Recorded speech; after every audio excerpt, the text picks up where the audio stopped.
बढ़ते खबरों में आगे। दिल्ली की आप सरकार के दो वजीर मनीष सिसोदिया और सत्येंद्र जैन के इस्तीफे के बाद सियासी हलचल बढ़ गई है। दिल्ली के सीएम अरविंद केजरीवाल ने आप के अरकान असेंबली और पार्षद के साथ मीटिंग की। इस मीटिंग के बाद उन्होंने नए वुज़रा के नामों का ऐलान किया और पीएम मोदी पर जमकर निशाना साधा।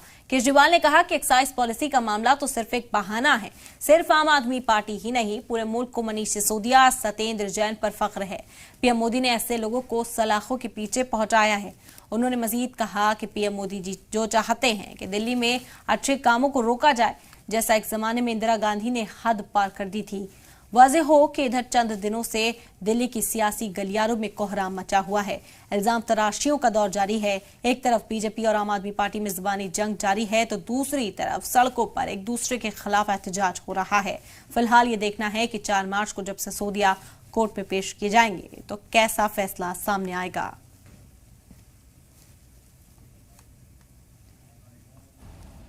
तो शराब नीति तो बहाना है, काम रोकना इनका असली मकसद है। आज मैं दिल्ली की जनता को यह आश्वासन देना चाहता हूं और देश की जनता को आश्वासन देना चाहता हूं, काम नहीं रुकेगा।